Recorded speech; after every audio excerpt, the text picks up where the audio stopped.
don't forget there are gift cards available at RitaYanez.com.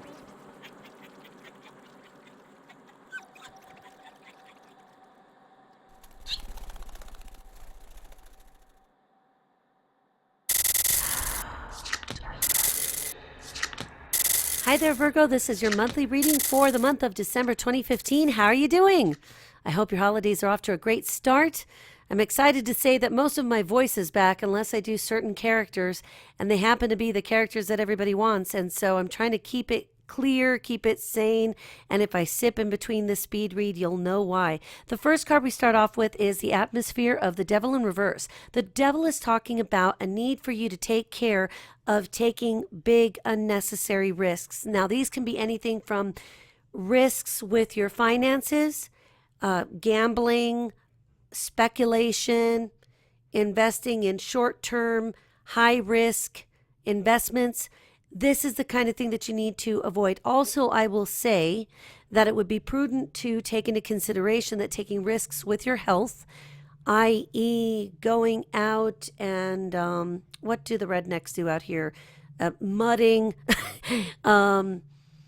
Well, I know a lot of people who ski and ski beautifully, so you need to take care if you're in that group of people. If you are actually skiing some more difficult slopes, just make sure that whatever you do, even if it is your recreation, if it is something that you do for fun, whether you're racing, speeding, attempting death by boat, whatever it is that you're doing, make sure that you take some safety into consideration, that this would not be the month to really risk yourself physically or even fiscally. Now, with that said, I want to mention that on a much more personal level, this would be the month that if you're entertaining a couple of girlfriends or boyfriends, and if you don't handle it like I do, which keep it out there for everybody knowing I'm not committed to anybody, I just kind of do whatever I want. If you are one of these people that has a committed relationship or otherwise has implied or in any way has caused a person to infer that you have some kind of a committed relationship, be very careful, because this is the month you'd get caught.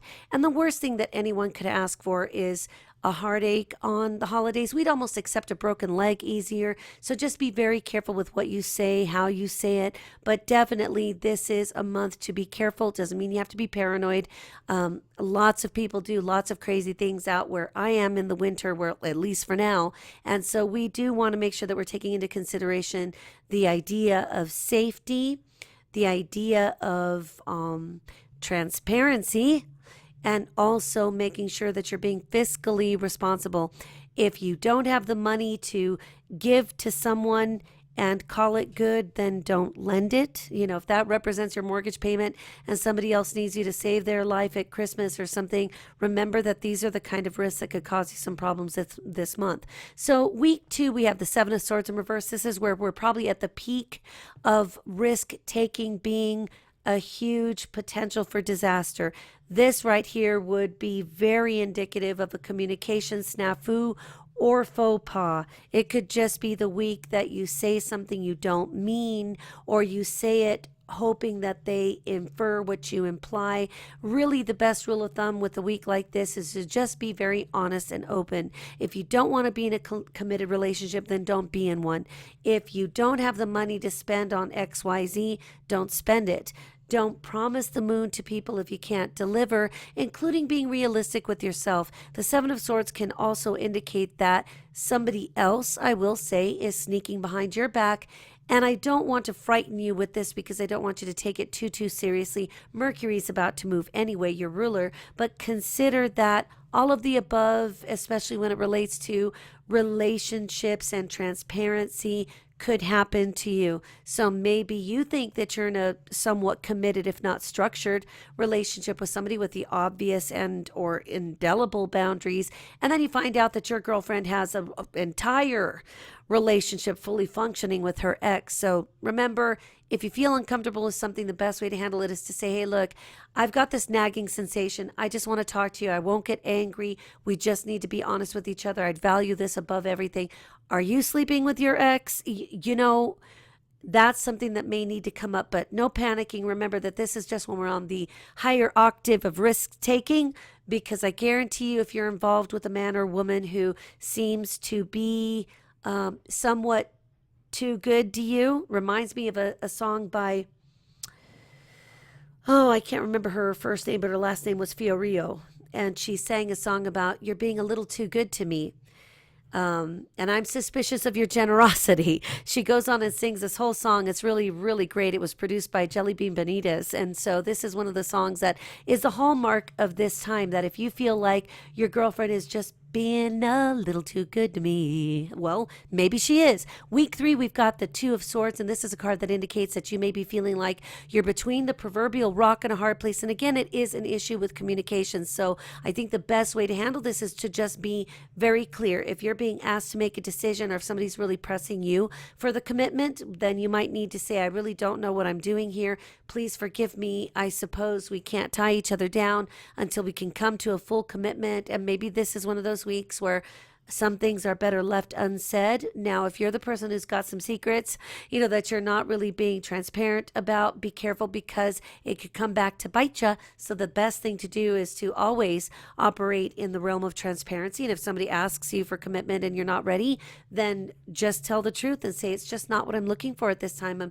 I'm still trying to figure out what it is that motivates me, and then move along from there. Week 4, we've got the Magician. So I think that you will successfully have navigated this potential minefield. So the Magician knows that it's up to him to do what is in the right of all parties, in the best interest of all parties, and to make sure that whatever he's doing it from a completely conscious, fully aware place. So the Magician knows that he can manipulate the environment, but he also is aware that if he does something that is unfair, the karma will come back and play the trick on him. Week 5, we've got the Knight of Cups, and so there is a real potential for a new love interest or a new business being proposed to you, something new coming into the picture, and it really could be about happiness and harmony prevailing at your family dysfunction. Whatever it is that's going on, it could be that it's much nicer than you anticipate, and I think the best way to ensure that holidays are safe and sane is to make sure that there's no alcohol involved. So the best way to handle this would be to have a case of Martinelli's sparkling cider in every damn flavor that they make, and have it available. If crazy Uncle Jim is going to come in with a case of beer, you can say, oh, no. See, this is the non-alcohol party, so you can go ahead and take that outside. Oh, man. And then if he says, well, I'll just drink it out here, then you have to set up a perimeter kind of barricade and say, no, you can't come in after having had alcohol because we're doing safe and sane this year. And then don't bring up all of the personal reasons why you're afraid he's going to touch your daughter. And if he does that, you're going to have to punch him in the face, knock him out, slit his throat, and call the police on yourself. So with that said, enjoy a wonderful and festive holiday season. Keep the alcohol, keep the inebriation at bay, and then everything should be just fine. But remember, one of the main issues this month that you need to ensure that you're safeguarded against is taking unnecessary risks. So again, that risk could be gambling, it could be financial risks, it could be overextending your debit cards and credit cards and whatever else you do for money, and it also could be where the cheating heart could be the thing on the barbecue at the end of the night. So make sure it isn't yours and you'll be fine. Happy holidays, Virgo. I look forward to talking to you again soon.